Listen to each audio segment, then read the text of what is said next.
Hoy vamos a abordar otro fragmento de Mateo, pero antes de entrar a este fragmento de Mateo, quiero platicarte una situación. Un sobrino político se dedica a trabajar en parques y jardines.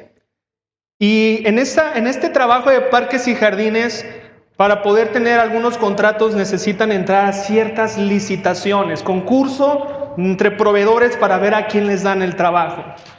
Y ese tipo de situaciones, en este caso en él, pero eso se da en muchos casos, el que gana como que se le tiene envidia, ¿no? Porque, te lo digo a ti, no a mí.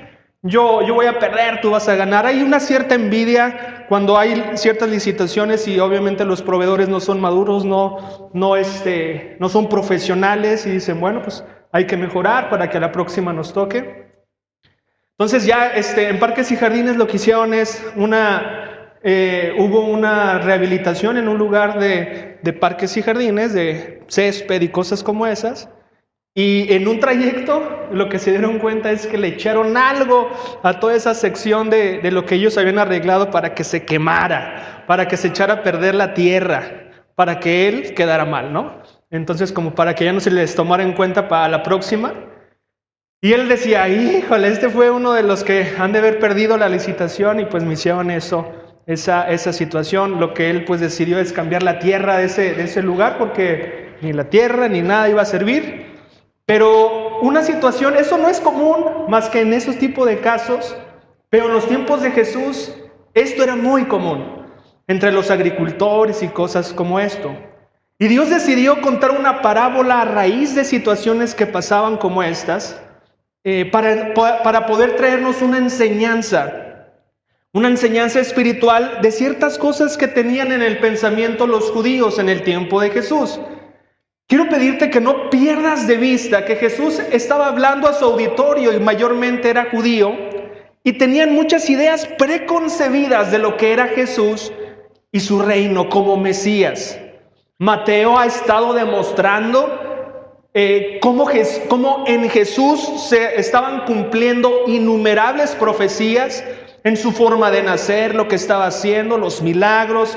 Era irrefutable que Jesús no fuera el Hijo de Dios. Pero los judíos tenían ideas preconcebidas de que cuando llegara el Mesías, ¿qué iba a pasar? Tú ya conoces algunas de esas ideas preconcebidas que ellos tenían. Ellos pensaban que iban a ser librados del poder político. ¿Y fue librado del poder político? ¿El Mesías trajo liberación política? No. Y así como esas tenían muchas ideas de cuando llegue el reino y cuando llegue el Mesías va a ocurrir esto, va a ocurrir lo otro. Son cosas diferentes totalmente a lo que nosotros como una cultura mexicana tenemos de idea de lo que es Jesús y su reino. Tenemos ideas diferentes, nosotros no pensamos que Jesús nos va a traer liberación política, tenemos ideas totalmente diferentes. Así que hoy va a enseñar algo. En esta sección que nosotros vamos a abordar 6 parábolas. La segunda parábola explicada por Jesús. Y nosotros vamos a abordar un tema de mucha importancia. Y el estudio del día de hoy se llama la importancia de pertenecer al reino de Dios. La importancia de pertenecer al reino de Dios. Y la pregunta es, oye, ¿por qué es importante pertenecer al reino de Dios? Y vamos a nosotros analizar dos de las parábolas. Estas 2 parábolas tratan del mismo tema. Estas 6 parábolas se podrían decir que son en un sentido son gemelas porque tratan del mismo tema en pares. Dos de ellas tratan un tema, 2 de otro tema y 2 de otro tema. El primer punto es que es importante pertenecer al reino de Dios por el destino en el juicio final. Es importante pertenecer al reino de Dios por el destino en el juicio final. Y vamos a comenzar en Mateo 13, por favor. Mateo 13, vamos a estar en Mateo 13 y vamos a ver el versículo 24.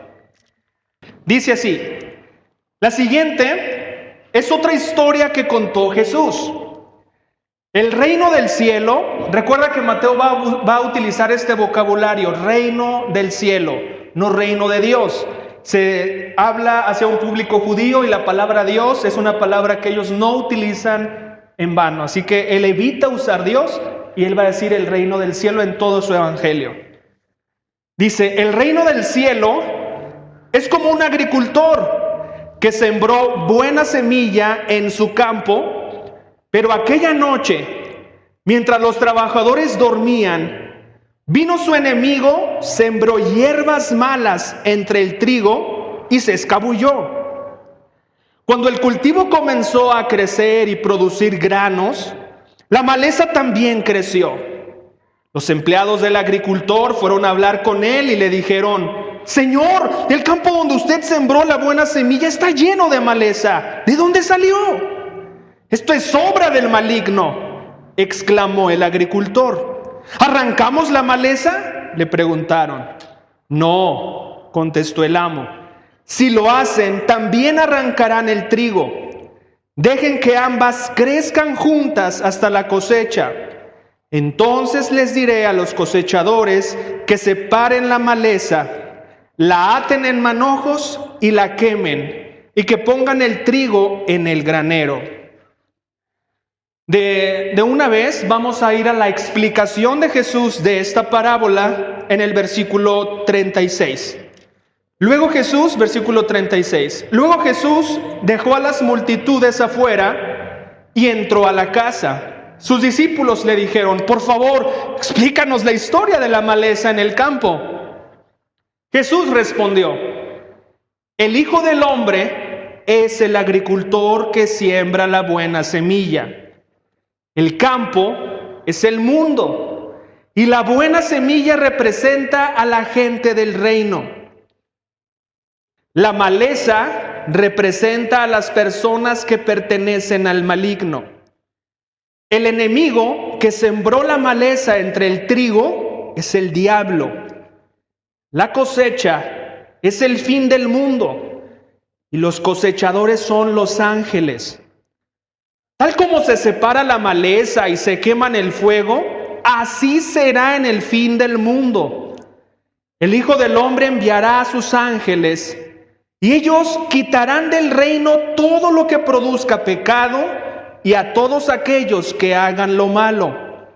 Y los ángeles los arrojarán al horno ardiente, donde habrá llanto y rechinar de dientes. Entonces los justos brillarán como el sol en el reino de su Padre. El que tenga oídos para oír, que escuche y entienda. Jesús estaba contando ahora esta parábola, viene contándonos la parábola del sembrador, y en esta parábola usa esta historia porque la idea preconcebida de los judíos es que cuando llegara el Mesías y cuando llegara el reino, iba a acabar con todos los hombres a su alrededor, solamente se iban a quedar los buenos. ¿Te acuerdas cuando Juan y su hermano fueron y no lo quisieron recibir a Jesús? ¿Qué decía Juan y su hermano? ¿Qué decían de esa localidad? Jesús, ¿quieres que mandemos fuego para que los quememos? Ellos tenían una idea que todos aquellos que no se sometían al reino deberían ser acabados, exterminados. En la cultura oriental, el conquistador acababa con toda la nación conquistada. También nosotros lo vimos, por ejemplo, cuando el pueblo de Dios llegó a la tierra prometida, cómo Dios le pedía que terminara las naciones que estaban a su paso, y que ellos solamente se quedaran. Y ellos les nació la idea preconcebida de que en el reino iba a ser igual. Iban a ser exterminados y solamente se iban a quedar los buenos. Y lo que está enseñando Jesús con esta parábola les está diciendo: no, esa idea que ustedes tenían de que nada más iban a quedar los buenos, aunque yo reine, aunque el reino de Dios ya esté establecido, van a estar buenos y van a estar malos. Todos al mismo tiempo. Pero va a haber un momento. Y ese momento es el juicio final. Yo voy a ordenar a los ángeles que aparten, y les llama maleza y semilla buena, que aparten a unos y a otros, y a ambos tendrán un destino final diferente. Vamos en este mundo a convivir, a estar juntos. Y en un momento sí va a haber esa separación y ese destino final. Y bueno, pues nosotros vemos eso, lo que Jesús le estaba explicando. Esto que nosotros estamos hablando no es mi idea, no es algo que yo, que algo que se me ocurrió, que le estoy entendiendo a la Biblia, sino es Jesús explicándonos esta parábola de la maleza, en donde Dios nos está permitiendo. Y específicamente yo quiero hacer mucho énfasis porque ahorita vamos a ir a nuestra cultura. ¿Qué es lo que nosotros no tenemos una idea preconcebida de que se van a acabar los malos y que los puros discípulos vamos a estar acá? Nosotros no tenemos esa idea, pero tenemos otras y nos pueden perjudicar, otras ideas incorrectas. Aquí está Jesús y fíjense, cuando Él utiliza esto en el oriente y en los sembradores hacían esto, sembraban, así como a mi sobrino le quemaron ahí para que... no me dices el contrato, pues para que quedes mal. En ellos sí sembraban cizaña, sí sembraban maleza. De hecho, nuestro término, qué cizañoso, nomás vienes a meter cizaña, viene específicamente de esta parábola. Y lo que se sembraba era un tipo de semilla que era similar al trigo, muy parecida al trigo, y que hasta el final, casi cuando se cosechaba, se podía distinguir, antes no. Y hay unos que no, que la revuelven y así lo hacen y les hace daño ese alimento porque está combinada con esta maleza, con esta semilla que no es trigo. Esto que les está contando pasaba y era algo que ellos tenían en común. ¿Qué es lo que yo puedo ver en nuestra cultura, familia? Antes de esto, vamos a leer la parábola gemela respecto a esta situación. Es en el versículo 47, por favor. Verso 47 del capítulo 13 dice: también el reino del cielo es como una red para pescar, que se echó al agua y atrapó toda clase de peces. Cuando la red se llenó, los pescadores la arrastraron a la orilla, se sentaron y agruparon los peces buenos en cajas, pero desecharon los que no servían. Así será en el fin del mundo.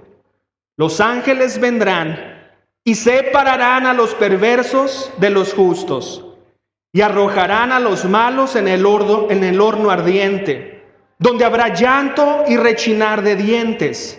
¿Entienden todas estas cosas? Sí, le dijeron, las entendemos. Vamos a detenernos ahí. Esta es una parábola gemela porque habla del mismo asunto. La parábola de la red, en donde atrapan un mismo tipo, con esa misma red atrapan a los peces, hacen una separación y hay una consecuencia de los peces malos. ¿Cuál es nuestras ideas preconcebidas en nuestra cultura, que nosotros no esperamos el reino que haga eso, pero cuál sí es nuestra idea? Nuestra idea preconcebida es que Dios es bueno y que todo el que muere está descansando en paz. Esa es nuestra idea como cultura. Dios es bueno y que todo el que muere está descansando en paz. De hecho, es bien complicado ver a alguien bien enfermo y uno está pensando: Dios, ya llévatelo, que ya no sufra. Está pensando eso, porque tenemos una idea de que va a descansar en paz. Tenemos otras ideas en donde, cuando hablo de que todos estamos descansando en paz, nosotros pensamos en nuestra cultura que Dios no va a mandar a nadie al infierno, que no. Otras ideas preconcebidas que tenemos es que no tenemos la claridad de, oye, yo quiero estar con Dios. ¿Cómo lo hago? ¿Tengo que hacer buenas obras? ¿Ganarme la salvación? ¿Tengo que hacer eso? Eso es otro que es una cosa muy común en nuestra cultura. De hecho, así como que se quiere como recompensar. Bueno, pues no soy tan bueno, pero también hago obras buenas, así que yo creo que cuando Dios me llame, pues ahí vamos a estar. Tengo más obras buenas que cosas malas. Todos nos hemos equivocado, pero yo le echo ganas. Tenemos esas ideas preconcebidas. Si yo le pregunto muchas veces a la gente: oye, ¿conoces el cómo Jesús puede salvarte? Primero la gente le digo: ¿salvarme de qué? A Jesús le dicen el Salvador, y si yo le pregunto a la gente: ¿salvarte de qué? ¿Salvarme de qué? ¿De mis pecados? ¿Y cómo? Y la gente no sabe, como no se ha dado el tiempo de reflexionar. Eso es parte de nuestra cultura. Lo que nosotros estamos viendo aquí con Jesús es, atención todos los que están escuchando esto, sí va a haber un día, ahorita en nuestras vidas, muchas veces te preguntarás, oye, voy a la iglesia, aparto mi ofrenda, sirvo a Dios en su reino, hago cosas, pero yo veo a la gente de mi trabajo, a la gente de mi familia, y pues, ¿qué diferencia hay? ¿Para qué tanto sacrificio en mi vida si todo es normal?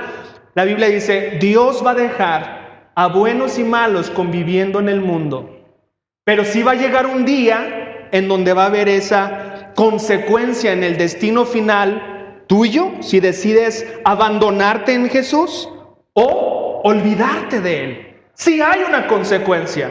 Todos tenemos que pensar y asegurarnos esto. Hay mucha gente que se siente ya tranquila, ya por lo menos aseguré mi lugarcito para cuando yo me muera y mi gente cuando me muera pues no esté con el alma en un hilo y endeudándose. Está tranquila porque ya tiene apartado su lugar para morir. Pero lo primero y más importante que tenemos que hacer es, ya me aseguré y pensé y tomé una decisión respecto al destino final. Eso es lo más importante y lo dejamos al final, hasta el último. No lo reflexionamos, no queremos, no me hables. O tenemos ideas incorrectas. Ellos tuvieron que corregir este pensamiento. Ok, entonces vamos a estar aquí, pero al final los ángeles Jesús les va a ordenar a los ángeles hacer esa separación y mandarlos al horno ardiente. Familia, es muy interesante este comentario que te quiero hacer. Esta tarea que Dios le va a dar o Jesús les va a dar a los ángeles de arrojar a unos y a otros, arrojar a los malos al lago de fuego. Yo pienso en ellos, es una tarea para mí pues horrorosa, porque hay sufrimiento. Jesús habla, hay llanto y rechinar de dientes. En toda la palabra de Dios, y por eso vino Jesús para salvarnos y rescatarnos. En esta escena horrorosa de que ellos saben este trabajo, ahora entiendo por qué ellos hacen fiesta cuando uno se arrepiente. Los ángeles hacen fiesta en el cielo de se arrepintió, amén, porque es horrible el lugar en donde los vamos a mandar por órdenes del rey. Así que yo quiero decirte, Jesús está reinando. El reino de Dios ha llegado a la tierra en Jesucristo. Él está en el trono glorioso, Él es poderoso. De lo que Él haga, nadie se puede obstruir a su voluntad. Pero estamos en este momento buenos y malos porque así lo decidió Él. Pero en su momento va a haber la consecuencia eterna. Por eso es que es importante pertenecer al reino de Dios por el destino en el juicio final. Piensa, yo te quiero invitar en este día a que tú puedas abrazar, a estar alegre, a sentirte, amén, vale la pena, porque un día va a llegar, ese día va a llegar, eso que está hablando Jesús, un día va a llegar ese momento y vas a decir, valió la pena. Familia, yo en la decisión de yo dejar mi carrera y quererme dedicar al evangelio, es porque estas palabras de Jesús son reales y las necesitan escuchar las familias. Entonces necesitamos tiempo para llevar las buenas noticias. No te canses de orar por tu familia, de pelear por ellos. No te canses de poder llevar esa buena noticia y estar de rodillas, porque un día, tu familia, si tú te fijas, unos están súper bien económicamente, bien de salud, bien todo, bien, súper bien.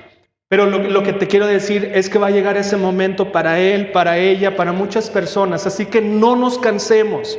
El trabajo que hace la iglesia en el mundo entero es tan valioso y tan sagrado porque nos han dejado en nuestras manos el evangelio, las buenas noticias para los hombres. Gracias por el tiempo que te das cuando estás estudiando la Biblia con un hombre o una mujer. El destino eterno de ese momento va a cambiar para esa persona. Y eso es maravilloso. Y a ustedes y a mí, les quiero decir a ustedes, diciéndome a mí también, ánimo en nuestra fe. Dios ha sido muy bueno con nosotros. El segundo punto, es importante pertenecer al reino de Dios, porque aunque parezca insignificante, es imparable. Es importante pertenecer al reino de Dios, porque aunque parezca insignificante, es imparable. Vamos al versículo 31. de Mateo 13. Vamos a leerlo.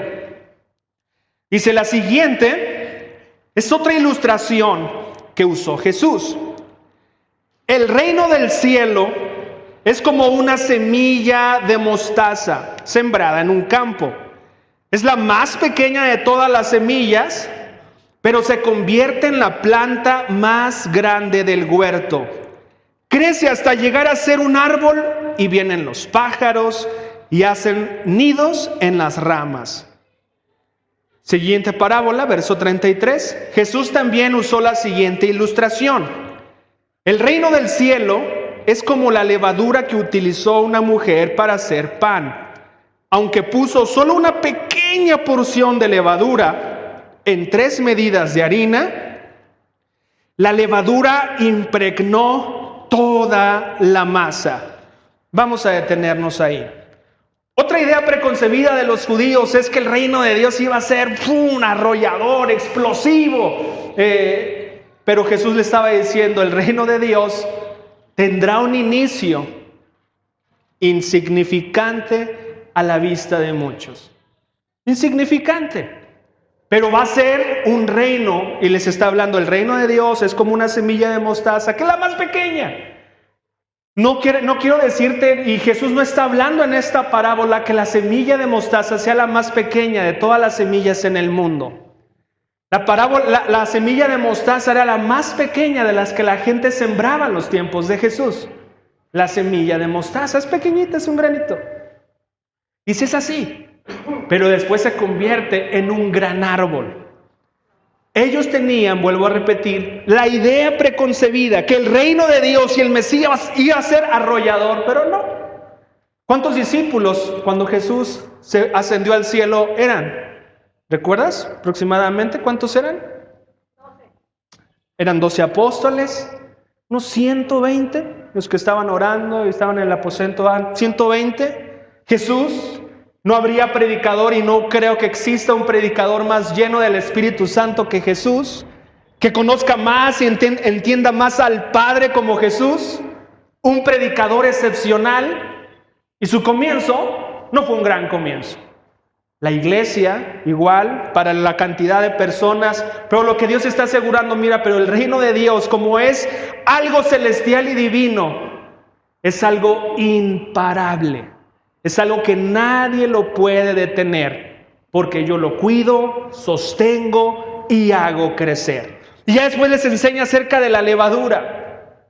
En la levadura, pues todos sabemos que lo que hace con la harina es, y la cocinada, es que llena un poco, como produce ciertos gases la levadura y hace que se esponje lo que tú vas a cocinar por esos pequeños gases.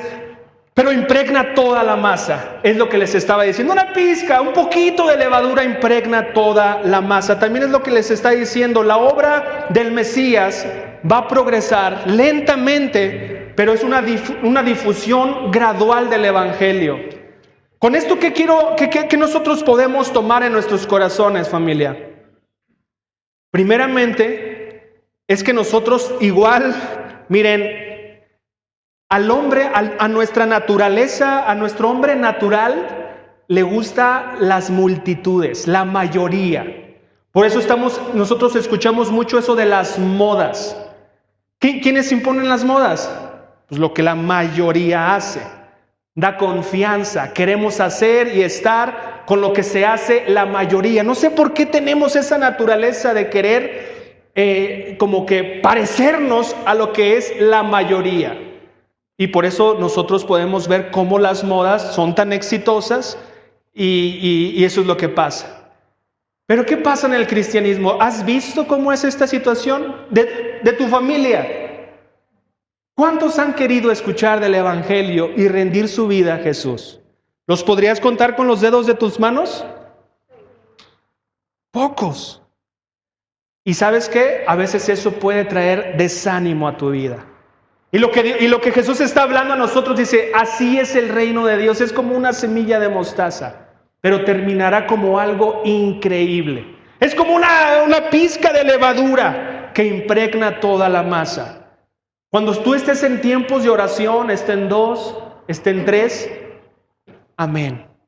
que dices, Dios, es difícil, de mi familia solo yo de mi familia. Y nos desanima para poder continuar, o no sé, que nos desanima, hay desánimo en nuestras vidas. Yo lo que te quiero pedir es mantente y alégrate, porque esa es la naturaleza del reino, principios cortos con finales grandes. Así es la naturaleza del reino. En tu universidad, pues nomás yo creo que soy discípulo en toda la universidad, principios cortos con finales imparables. Pero el problema es que tú te vayas hacia esa multitud, que tú sigas a los demás sin el reino de Dios en tu corazón. ¿Ok? Vamos al siguiente par de parábolas. Es importante pertenecer al reino de Dios porque es lo más valioso que existe. Es importante pertenecer al reino de Dios porque es lo más valioso que existe. Vamos a leer el versículo 44. El reino del cielo es como un tesoro escondido que un hombre descubrió en un campo. En medio de su entusiasmo, lo escondió nuevamente y vendió todas sus posesiones a fin de juntar el dinero suficiente para comprar el campo. Además, esta es otra parábola, no es la misma parábola, Por eso es que son parábolas pares. El 45 es otra parábola y la leo. Además, el reino del cielo es como un comerciante en busca de perlas de primera calidad. Cuando descubrió una perla de gran valor, vendió todas sus posesiones y la compró. Ok, la parábola del tesoro y la parábola de la perla. El reino de los cielos, familia, vale cualquier cosa, cualquier sacrificio para aferrarte a él. El reino de Dios lo vale todo. Y Jesús está contando, mira, yo espero que sean observadores sabios. Y les cuenta a través de la parábola, de estas parábolas. Mira, el reino del cielo es como un tesoro escondido en un campo. Nuevamente, el auditorio de Jesús, el auditorio judío, lo que pasaba con ellos es que se daban muchas cuestiones de peleas, de que tenías que salir como levantamientos y cosas en donde tenías que huir e irte de tu casa rápidamente, y se acostumbraba a enterrar tus bienes. Otra de las cosas y principios que ellos tenían es que los ricos en general dividían, o el consejo generalizado de los ricos era que una tercera parte de sus bienes iban a ser enterrados, otra tercera parte iban a ser invertidos en cuestiones para generar dinero, agricultura y cosas, y otra tercera parte de sus riquezas era compra de perlas y artículos finos para traerlos consigo y que no tuvieran tanto peso. Era la forma en que ellos hacían, una parte en perlas, otra parte en producir y la otra parte a asegurar, por así decirlo, enterrándolo en los terrenos. Y efectivamente la gente se encontraba, y creo que nos ha tocado, ¿no? O no sé si sean mitos, fábulas, cuentos, de gente que abre cuando van haciendo calles y que la gente escarba y que se han encontrado tesoros. En nuestro caso, en nuestra cultura mexicana, creo que ha habido casos cuando estaba el tiempo, creo que de la Revolución también se dio ese caso, ¿no? En donde sí se encontraban situaciones de mucho dinero enterrado, y a mí no me consta, no he conocido a alguien así tan cercano, pero se ha escuchado pues que se encontraban cosas de mucho valor. Lo que he visto, pues la gente se encuentra, pues ya son vestigios y cosas arqueológicas que tienen mucho valor, pero no tan así como tesoro tal, el jarro. Lo que yo he escuchado son como cosas de ¿cómo se le llama? De cuando rompes la piñata, de barro, ¿no? Monedas adentro de cosas de barro, y ahí se los han encontrado, es lo que he escuchado. Centenarios y cosas así. Pero en la cultura judía es así, y Jesús les está diciendo, miren, el reino del cielo es así.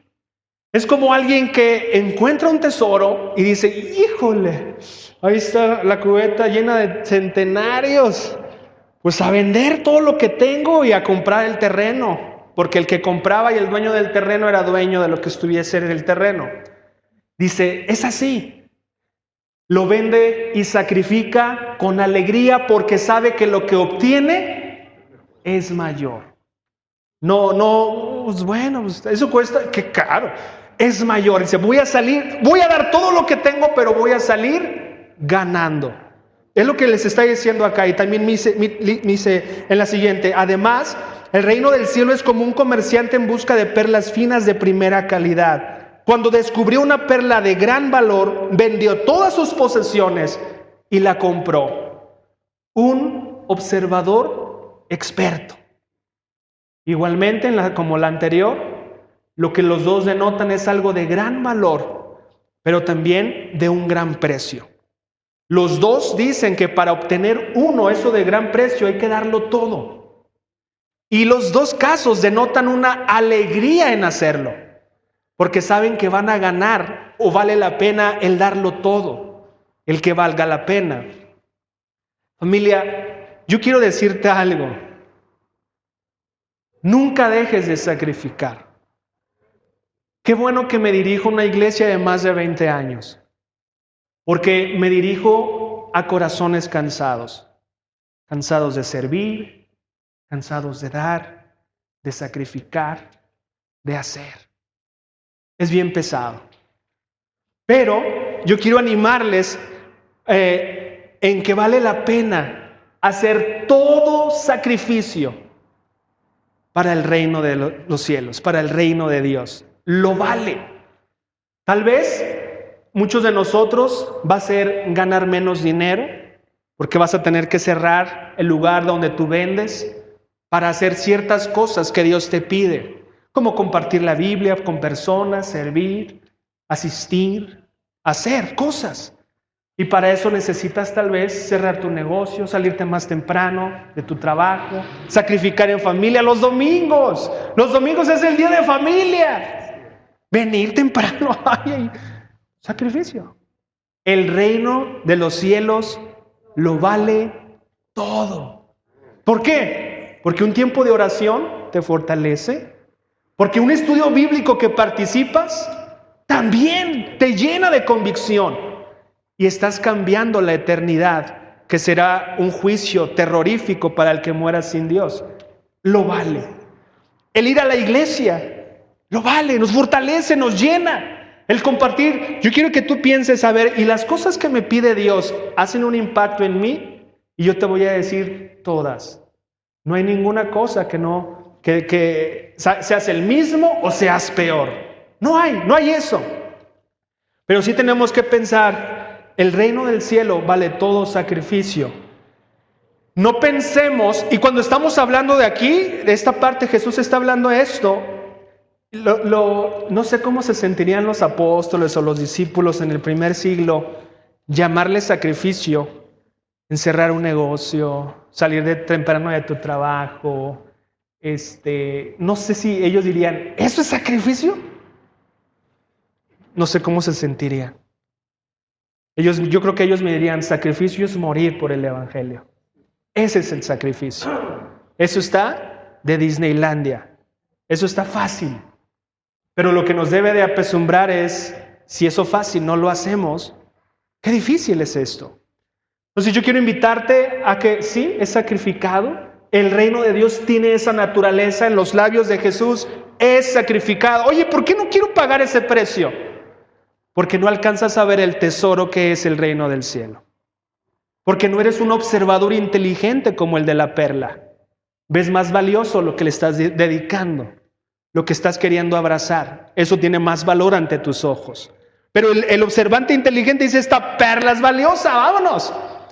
Y la adquiere. Quiero invitarte a que le pidas en una oración a Dios, Dios, enséñame a ver lo valioso de tu reino. Porque te digo la verdad, ya me está costando el sacrificio. Se me está haciendo pesado. Cuando se te haga pesado, dile a Dios que abra tus ojos para que vuelvas a ver el valor tan importante que es el reino.